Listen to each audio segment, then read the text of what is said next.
And here's the instructional video for rolling the arm. Okay, now we're going to transition into our wall version for the upper arm and the forearm work. And this is going to be so important for your clients.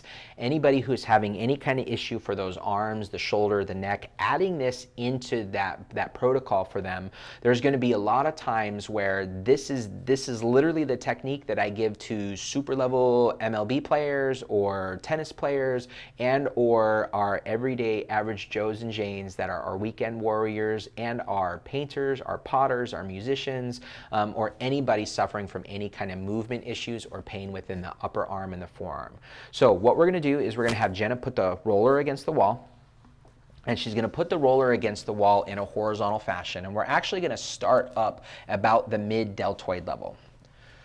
So from here, what she's going to do is she's just going to relax her body and sink into the wall. So the legs are going to come out just a little bit, and the beauty behind this is that she can finitely control her pressure. So the closer her legs are to the wall, the less pressure into the roller. The more her legs come away from the wall, the more it puts weight into the roller. So your clients can find really what works for them.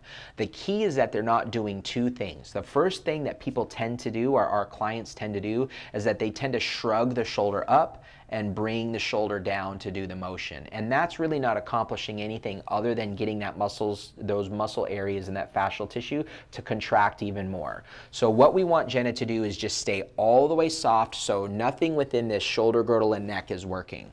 The other thing that tends to happen is people tend to smash their arm against the roller. They try to use their muscle power to push into that roller, and again, then you're really engaging that lateral tissue and you're not going to get much change out of that work. So spaghetti noodle, spaghetti noodle, spaghetti noodle. We want this arm to just dangle here, and so when you first start working with your patients, you might actually have to check in with them every 15 to 20 seconds to make sure that the hand isn't going into claw mode or fist mode, and that they're not pushing that arm into the wall. So here's what we're going to do is we're going to work with two basic movements. The first movement we're going to work with is going to be an up and down movement that essentially is kind of going with the fiber, if we had to say, you know, what direction we're working with. How we're going to accomplish that task is that the knee is going to float forward just a little bit. The outside knee is going to float forward just a little bit, which lowers her down, and then when the knee comes back, it's going to raise her up. All we need to do is roll up and down just a little bit in one particular spot 2 or 3 times. From there, what we can have her do is she can either angle away from the wall a little bit to get the more of the backside or the posterior side of that arm into that gluing that happens between the bicep and the tricep on that backside. And if we have her go more forward, then she can work where there's the gluing between the tricep, the bicep, and then the deltoid and the tricep as well. And she's going to work with that same flexion extension of the knee right straight forward, the knee right straight back. That inside leg through here is just nice and soft, and it's nice and easy, and she has more of the weight into that outside leg. So, and you're going to do that from that mid-deltoid down towards the elbow. And so we want to work with the fibers up and down wherever they need to do that. And so she would move it to a different spot. Same thing, keep checking in. Spaghetti noodle, is the hand soft? Is the shoulder soft? Because again, people just start cranking with that shoulder to do that work. So what we want to do from there is we're going to work with our next motion.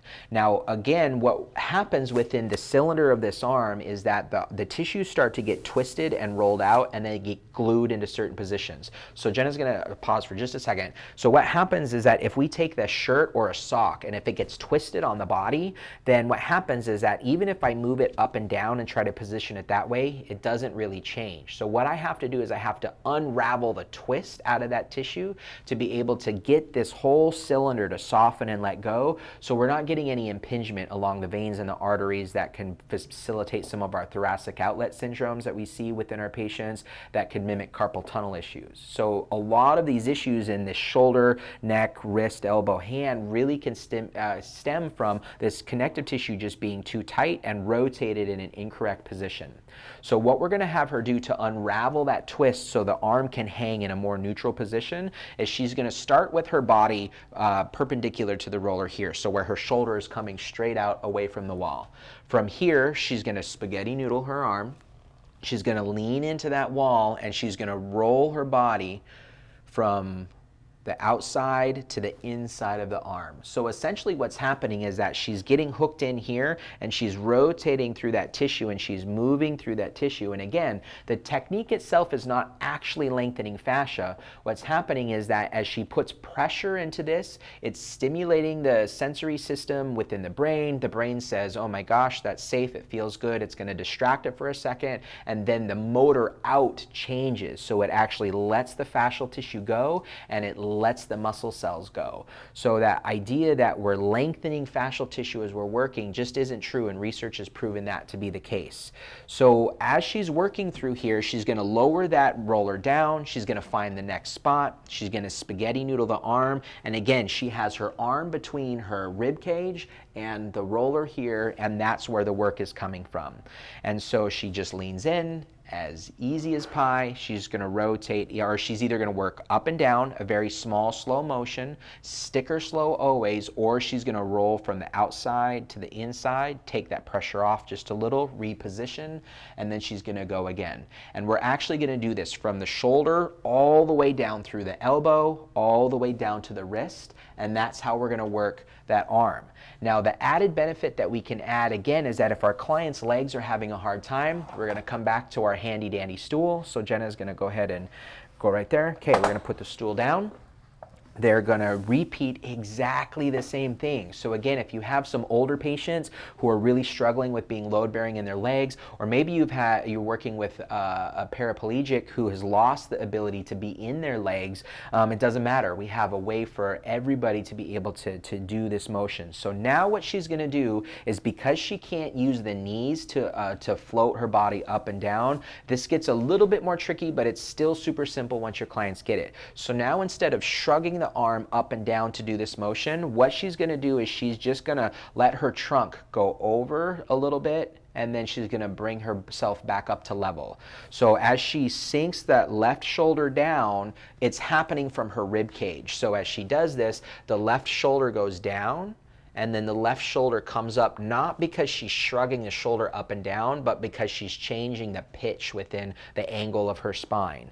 And then she can do the same thing with rotation. So she gets sunk into that tissue first, nice and easy. She rolls her body from outside to inside as she works from lateral to medial through that tissue, and she can do that from that deltoid all the way down onto that wrist. And this is going to be an excellent option for any of your patients who are having a hard time being load bearing into their legs.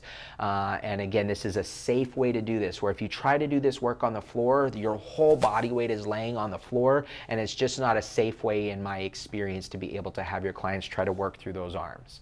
So I know if you put this practice into, or if you put this into play within your practice or your studio, your clients and your students are going to have so much more success with anything that's going on within that shoulder girdle. They're going to see better range of motion. They're going to see better coordination. They're going to have an increase in their balance and their strength. And the more those arms can move freely, it takes a tremendous amount of a restriction off of the rib cage, off of the spine, off of the hips, and it should be a vital part of your practice.